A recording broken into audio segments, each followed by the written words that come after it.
Good morning. If someone has not told you, hey, you can have a fantastic, amazing day today, then let me inform you. You absolutely can. So let's get into a positive mindset. And today, I was going to talk about setbacks.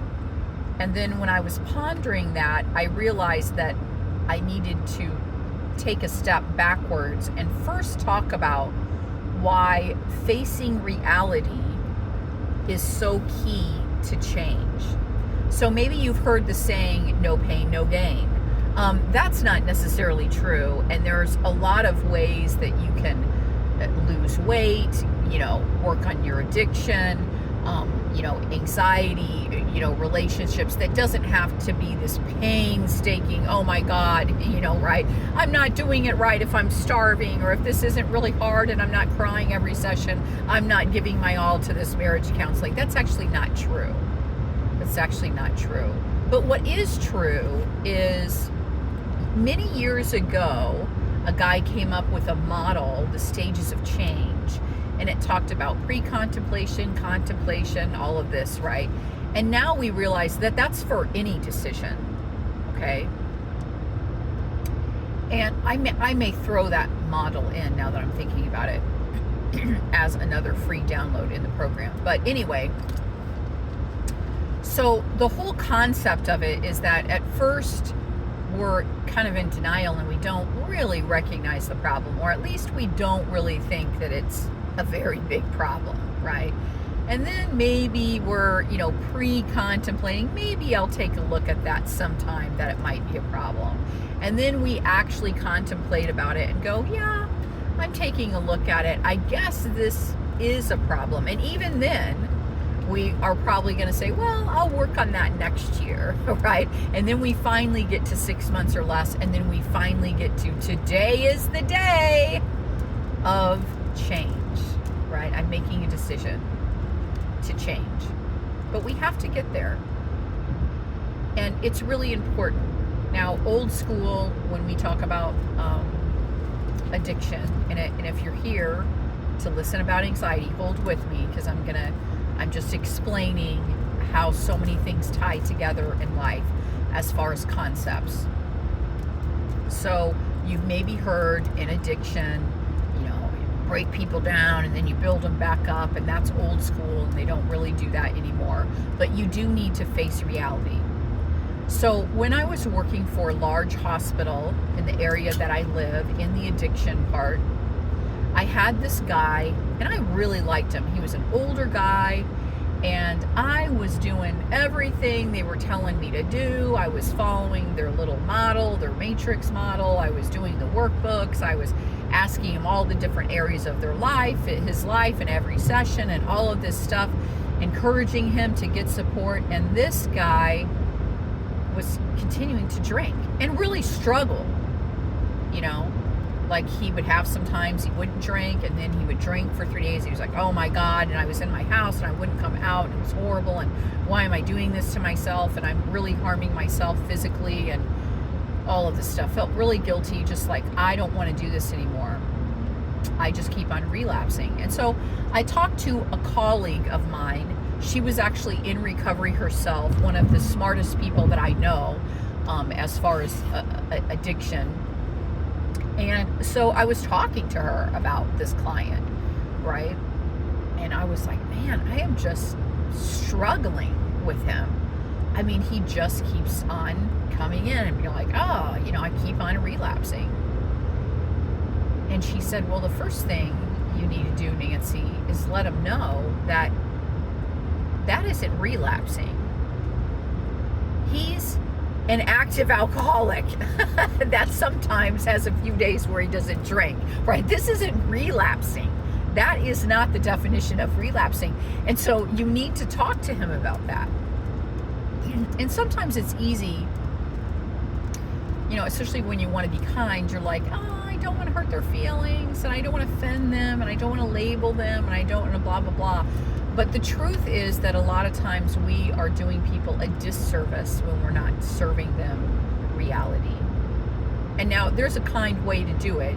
Don't get me wrong. You don't need to be a smart ass and call everybody out.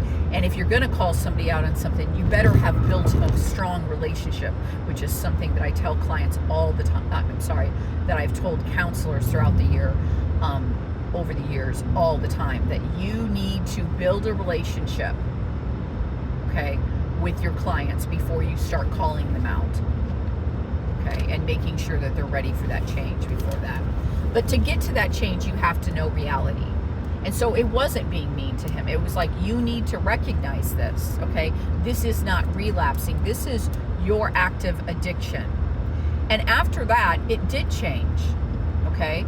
And I did say it in a kind way, and we did work on it, and he did get better, and he got over the hump. But when he had in his mind that he was in recovery and he was just relapsing every once in a while, and that wasn't the reality, he was never going to get to the help and the change and the growth in his life that he really desired and needed, both mentally and physically.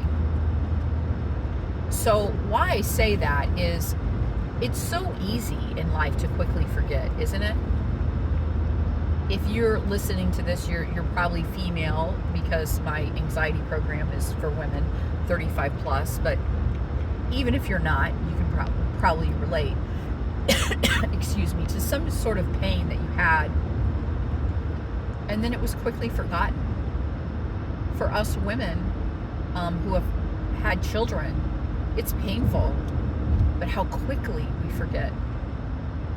The alcoholic will go through bouts of depression and just be like, I need help, and then the next day, right, or the next couple days, right, after they sober up, they don't want help anymore, because that pain is just so quickly forgotten.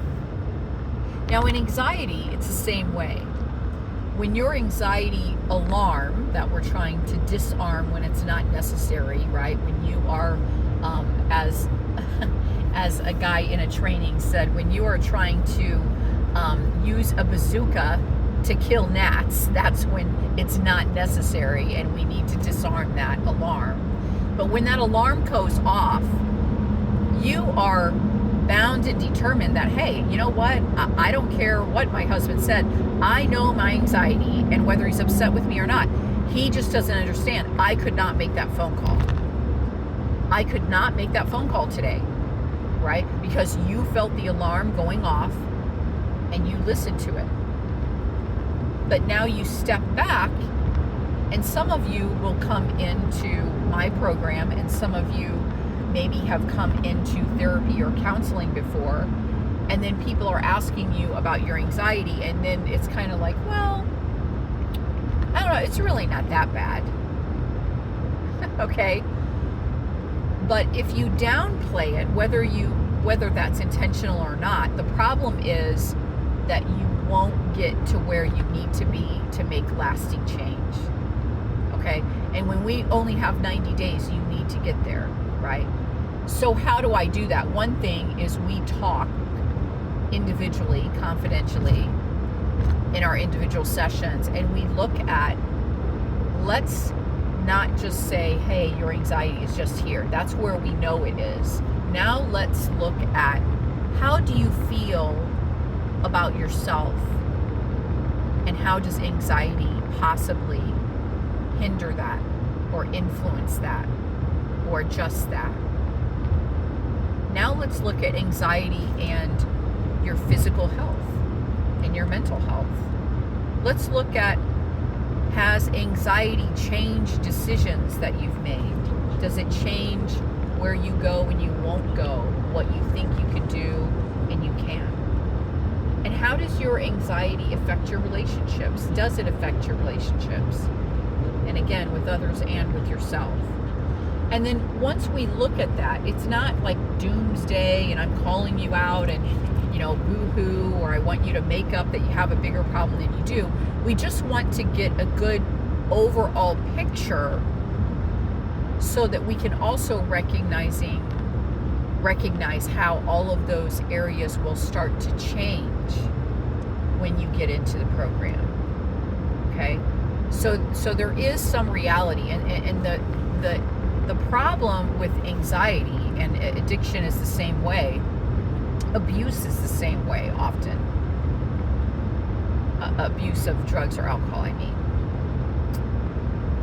It's the same way in this, is that when you continue to downplay it and deny it, it just gets worse, right? It just gets worse. And if you do a timeline of your life and you're like, oh, I had some anxiety back here, but I didn't get help for it, or I didn't acknowledge it, or I didn't do anything about it, I keep on pushing it down. Oh, it's just my personality. That's not anxiety. Oh, that's not a panic attack. I was just really upset that day. Oh.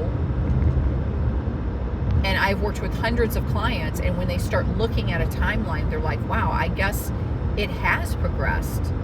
It's still in my life. I never got rid of it, and it's growing, and it's affecting more of my life. So that's the bad thing that happens when you don't treat your anxiety in some way. It will continue to grow, and you need to know how to get that out of your life, okay? And I can help you with that. All right, so I hope that helps. Again, it's not supposed to be a doomsday thing, but it's just recognizing that it's very important for us to recognize a problem, because if we don't recognize a problem, hey, I mean, what are you doing here? There's nothing to fix. Okay, so sometimes we need to eat a piece of humble pie. We need to look at what's going on in our life, and from that will be miraculous growth and change. Thanks for listening, and have an amazing day, because you deserve it.